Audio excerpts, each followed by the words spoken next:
Hi, and welcome back to API Can Codes Unit 2, Computational Foundations of Data Science. This is a bit of an odd lesson because its goal is to introduce students just to the fundamentals of coding in EduBox.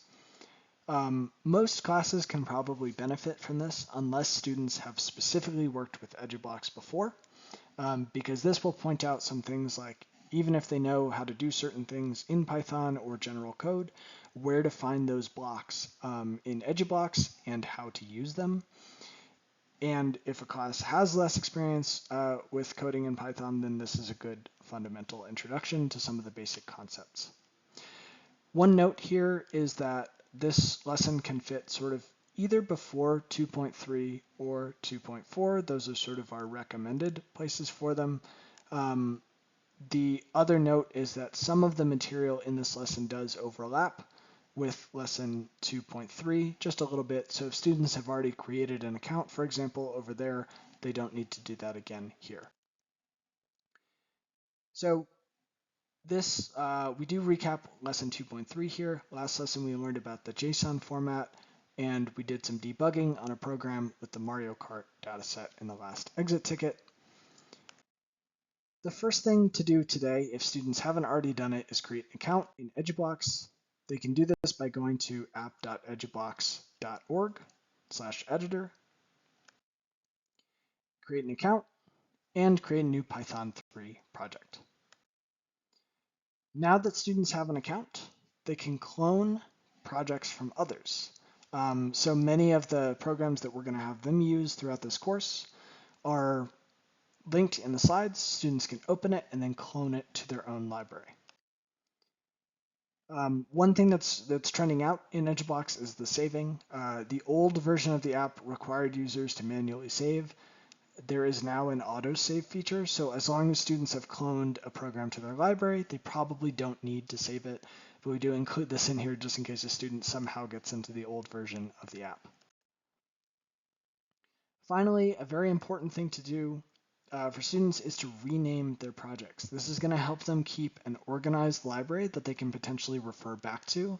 This is especially important in moments like around the final project, when students might want to refer back to code that they've created in the past.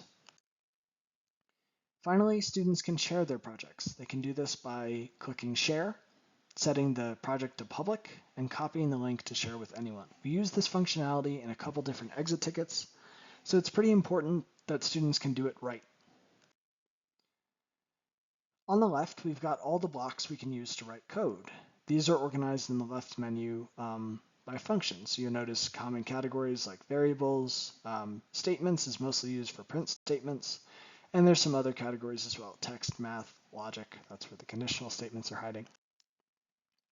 To run your code, you can click the blue Run button. This will show the output on the right side of the screen.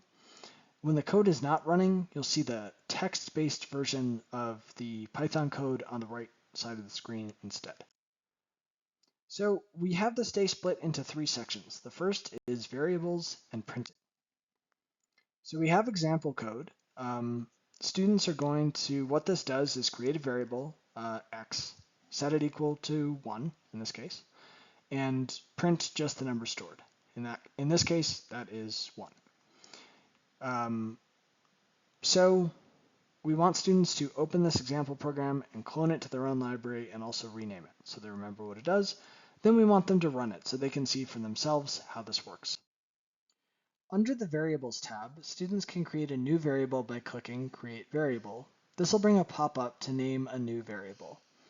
If students want to store a value in this variable, they can drop this x equals 0 block into their code space, use the drop-down X button to select the variable they want, and type the value they want to set it to in place of 0. Blocks for printing are found under the Statements tab. The top block, with the quotes, is best for preset statements. For example, hello world is printing directly to the screen when we print it. The bottom block, however, is useful for printing variables and combinations. So the bottom block, for example, can print 1, but it could also print x, where it would print the value of x instead of a predetermined value. Sometimes we want to print a variable just by itself. We have an example of that here. Other times we might want to conjoin a few different things. So in this case, we might have our word stuff in quotes, followed by a comma, followed by the name of the variable, in this case x. And that will join these two pieces together to print out. So we give students an example program, and we want them to modify it so that it has a new variable y, where storing the value 85, and we want them to create two new print statements for that variable similar to the ones for x. So first we want them to print out one that just prints out y. The other one should print out my number is 85. Our second section is conditional statements. We've seen an example of this if you've already taught lesson 2.3, and this will show students a little more how those conditional statements work. Conditional statements check if something is true. We use if statements a lot in this course.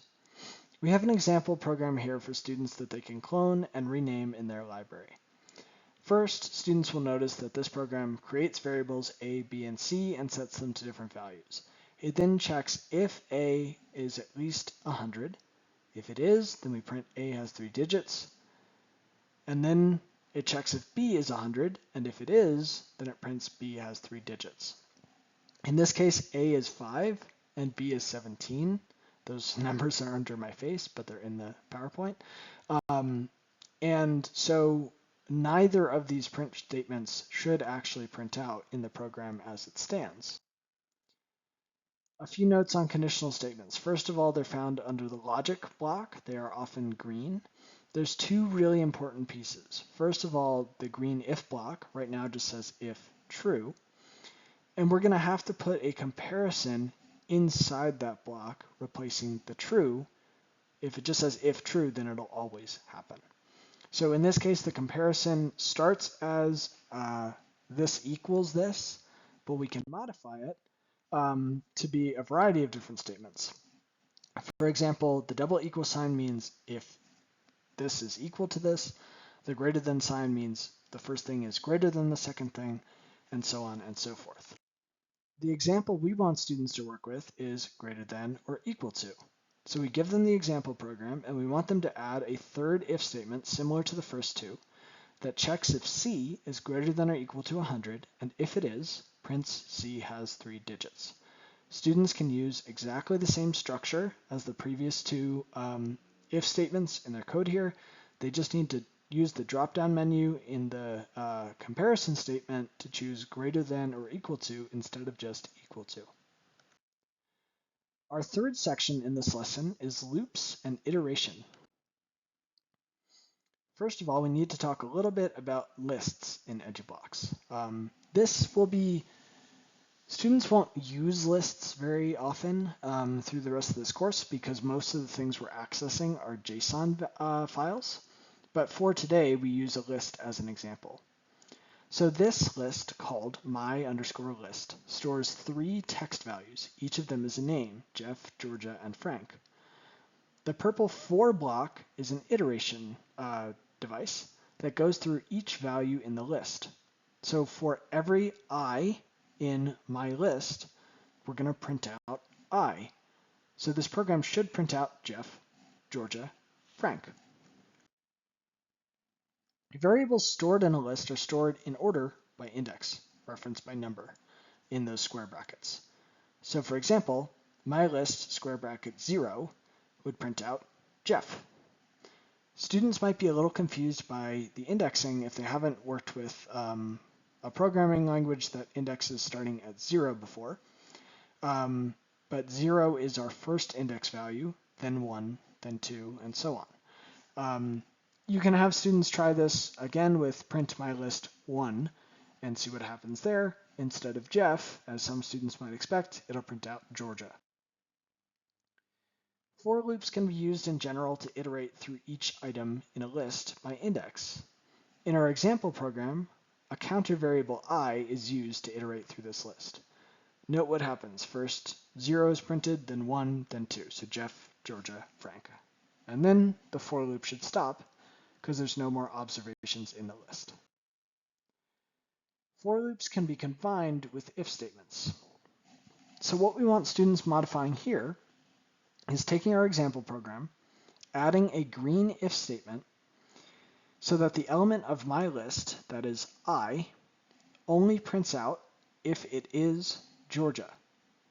So in other words, this program should only print out Georgia. Students can accomplish this using a comparison statement that compares I to the text string, which needs to be in quotes, Georgia. And that should only be true if the observation is Georgia, and then it should print out. The last thing we're going to have students do is build their own program from scratch. So we'd like them to go back to the app.edubox.org/editor and create a new program in Python 3. This program should create a list with 3 items, 85, 17, and Apple. Notice that Apple is in quotes, the other 2 are not. They should use a for loop to iterate through all items on the list, and then they should use an if statement to check whether the position in the list stores Apple. So again, they can use that comparison I equals Apple, equals Apple. If this position does store Apple, the program should print out, found it. If it does not store Apple, it should print out, this is, followed by the value of that position in the list. So for example, in the first position in the list, my list 0, it should say, this is 85. And then it should say, this is 17. And then it should say, found it. Our exit ticket today, again, looks at index values. So we give students the following code and a screenshot. Which indices in the list should it return as missing? A common error for students here is to say 1 and 7 because the first and the 7th observations are the ones with NAs. In actuality, those index values are 0 and 6 because this index does start at 0. As always, thanks for watching these lesson walkthroughs, and thank you very much for teaching the API CAN code curriculum.